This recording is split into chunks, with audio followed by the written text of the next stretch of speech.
रक्त बीज पद देवी का ध्यान मैं अड़मा आदि सिद्धियों यथा अड़िमा महिमा लघिमा गरिमा प्राप्य प्राक्राम्य ईशित और वशिष्ठ की रश्मियों से युक्त भवानी का ध्यान करता हूँ। उनका शरीर रक्तवान, नेत्र करुणा के तरंगों से युक्त तथा हाथों में पाश, अंकुश, बाण और धनुष शोभित रहे हैं। ऋषि ने कहा, चंडमुंड दैत्यों के मारे जाने पर दैत्यराज शुंभ के मन में अत्यंत क्रोध उत्पन्न हुआ और उसने अपनी समस्त दानवी सेना को युद्ध के लिए एक साथ प्रस्थान करने की आज्ञा की। शुंभ ने कहा, आज उदायुध नामक 86 दैत्य सेना नायक अपनी संपूर्ण सेनाओं के साथ युद्ध भूमि में चले। कंबु नाम वाले दानवों के 84 सेनापति अपनी वाहिनी के साथ युद्ध स्थल में जाए। 50 कोटि वीर कुल के और 100 धौम्रकुलोत्पन्न असुर सेनापति मेरी आज्ञा से युद्ध में रवाना हो जाएं। काल, दौलत, मौर्य और काल के दैत्य भी युद्ध के लिए मेरी आज्ञा से तुरंत तैयार होकर समर भूमि में चले। क्रूरशा असुरपति शुंभ इस प्रकार सबको आदेश देकर सहस्त्रों बड़े बड़े सैन्य दल के साथ युद्ध के लिए रवाना हुआ। उस विशाल सेना को अपनी ओर बढ़ते देखकर देवी चंडिका ने धनुष की टंकार से पृथ्वी और आकाश को गुंजायमान कर दिया। तत्पश्चात देवी के वाहन सिंह ने भी भयंकर शब्द से दहाड़ना शुरू कर दिया। फिर अंबिका ने घंटे के घोर रव से उस ध्वनि को और भी वर्धित कर दिया। धनुष की टंकार, सिंह की गर्जना और घंटे की ध्वनि से समस्त दिशाएं गुंजित हो उठी। उस भीषण शब्द से काली ने अपने विकट मुख को और भी विस्तृत कर लिया। तथा इस प्रकार से वह पूर्ण विजयी भीषण नाद को सुनकर आसुरी सेनाओं ने चंडिका, काली तथा सिंह को क्रोध पूर्वक चतुर्दिक से घेर लिया। हे राज, इसी समय असुरों के संहार तथा देवताओं के उत्थान के लिए ब्रह्मा, कार्तिकेय, विष्णु तथा इंद्र आदि देवों की महान पराक्रम संपन्न शक्तियां भी उनके शरीरों से निकलकर उन्हीं के रूप में देवी चंडिका के पास गई। देवताओं के रूप, वेश, वाहन आदि के अनुरूप भी उनकी शक्तियां अस्त्रों से युद्ध करने के लिए आ गई। सर्प, हंस की सवारी पर बैठी हुई अक्षसूत्र और कमंडल से सुशोभित ब्रह्मा जी की शक्ति प्रकट हुई, जिसे ब्रह्माणी कहा जाता है। महादेव की शक्ति बैल पर आरूढ़ होकर हाथों में श्रेष्ठ त्रिशूल धारण कर शेषनाग का कंगन पहने मस्तक में चंद्र रेखा से सज्जित होकर वहां गई। कार्तिकेय शक्ति रूपा जगदम्बिका उन्हीं के अनुरूप मयूर पर आरूढ़ हो हाथ में शक्ति लेकर उन दानवों से युद्ध करने के लिए आ गई। इसी प्रकार भगवान विष्णु की शक्ति गरुड़ के वाहन पर विराजमान होकर चक्र, गदा, धनुष तथा खड्ग लिए वहां उपस्थित हुई। अनुपम यज्ञ वराह का रूप धारण करने वाली भगवान विष्णु वह शक्ति भी वराह शुकर शरीर धारण कर वहां गई। भगवान नरसिंह की नारसिंगी शक्ति भी उन्हीं के अनुरूप शरीर धारण करके वहां आ पहुंची। उनकी गर्दन के बालों के झोंके से आकाश की तारिकाएं बिखर जाती थीं। इसी प्रकार इंद्र की शक्ति हाथ में वज्र लिए ऐरावत हाथी पर आरूढ़ होकर थी। उस शक्ति के भी इंद्र के समान ही सहस्त्र नेत्र थे। उन समस्त देव शक्तियों से आवृत शिव जी ने चंडिका से कहा, मेरी प्रसन्नता के लिए तुम अब तुरंत ही इन असुरों का वध करो।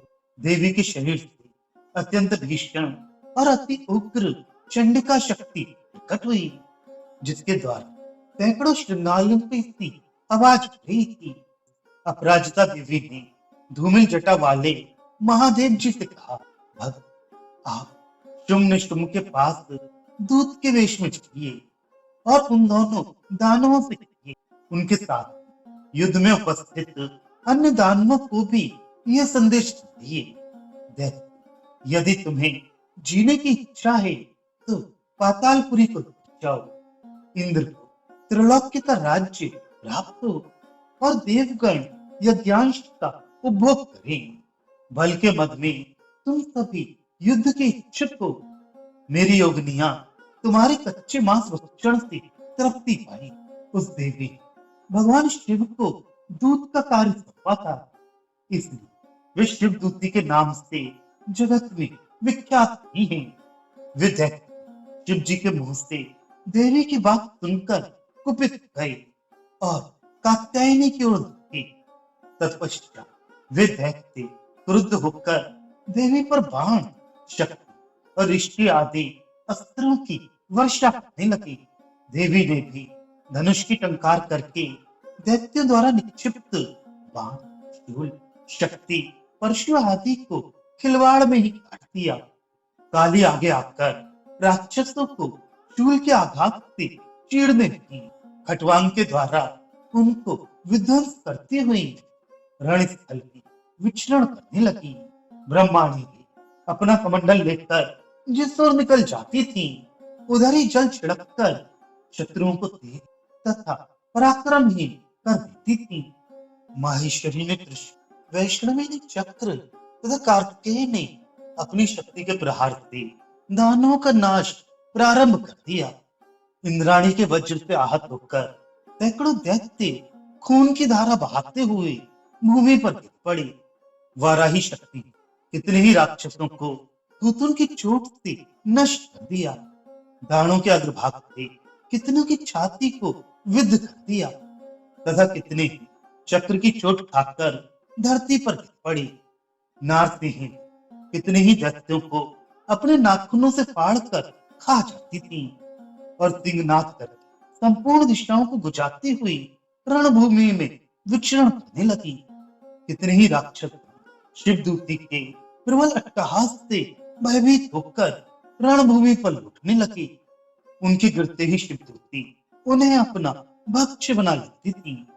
इस प्रकार रुद्र देवियों के द्वारा बड़े बड़े अस्त्रों का संहार होते देख दानवी सेना पलायित होने लगी। मार्तगणों से त्रस्त होकर युद्ध से विमुख होते दैत्यों को देखकर रक्तबीज नामक महाअसुर अत्यंत कुपित होकर युद्ध भूमि में आ पहुंचा। उसके शरीर से खून की बूंदें टपकते ही उसी आकार का दूसरा दैत्य उत्पन्न हो जाता था। महादैत्य रक्तबीज हाथ में गदा लेकर इंद्र शक्ति के साथ युद्ध करने लगा। तब इंद्र अपने वज्र के प्रहार से उसे आहत कर दिया।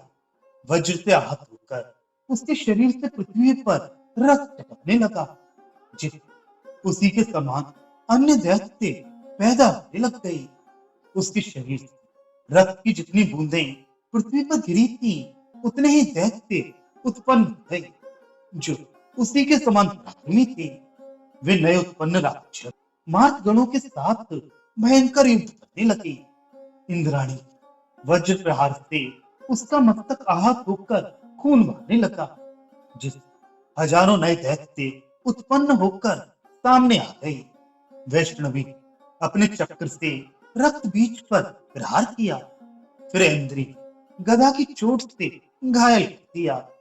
वैष्णवी के चक्र से घायल होने के कारण उसके शरीर से बहुत अधिक रक्तपात हुआ, जिसके कारण इतने दैत्यों की उत्पत्ति हुई कि समस्त जगत व्याप्त हो गया। कौमारी ने शक्ति, वाराही ने खड्ग और माहेश्वरी ने त्रिशूल चलाकर रक्तबीज को आहत कर दिया। अत्यंत कुपित होकर रक्तबीज ने भी अपनी गदा से मार शक्तियों पर आघात किया। शूल आदि के द्वारा घायल होने से उसके रक्त के द्वारा अगणित महादैत्य उत्पन्न हुए। इस प्रकार उस महादैत्य से उत्पन्न नए दैत्यों के द्वारा समस्त विश्व आच्छादित हो गया। इस दृश्य को देख देवता लोग भयभीत हो गए। देवताओं को हतोत्साह देख चंडिका ने शीघ्रता से काली से कहा, चामुंडे, तुम अपना मुख और भी अधिक विस्तृत करो। मेरे शस्त्राघात से बहकर खून से उत्पन्न होने वाले महादैत्यों को तुम अपने वेगवान मुख से भक्षण कर डालो। इसी प्रकार रक्त से उत्पन्न होने वाले नए राक्षसों को तुम अपना भक्ष्य बनाकर रण स्थल में विचरण करती रहो। ऐसा करते रहे, जब उसके शरीर का संपूर्ण रक्त बहकर निकल जाएगा, तब वह स्वयं ही मृत्यु को प्राप्त होगा। उन भयंकर दैत्यों को जब तुम चबा डालोगी, तब दूसरे दैत्य उत्पन्न नहीं होंगे। ऐसा कह चंडिका देवी ने अपने शूल से रक्त बीज पर प्रहार किया और काली अपने मुख में उसका रक्त भर लिया। रक्त बीज ने चंडिका पर गदा से आघात पहुंचाया, किंतु गदा के उस प्रहार से देवी को कोई क्षति नहीं हुई। रक्त बीज के घायल शरीर से बहुत अधिक रक्तपात हुआ, किंतु खून बहते ही चामुंडा ने उस रक्त को अपने मुंह में भर लिया। रक्त गिरने से काली के मुख में जो दैत्य उत्पन्न होते थे, उन्हें काली चबा डालती थी और उस रक्त बीज का खून भी पान कर लिया।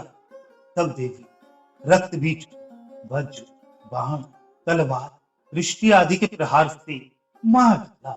हे राजा, इस प्रकार शस्त्रों के समूह से आहत एवं रक्तहीन होकर महादैत्य रक्त बीज भूतल पर गिर पड़ा। हे नरसिंह, इसे देखकर देवों में हर्ष का समुद्र उमड़ पड़ा। उन अस्त्रों रक्तपान के मद से उन्मत्त होकर संपूर्ण मार्ग समूह नृत्य करने लग गया।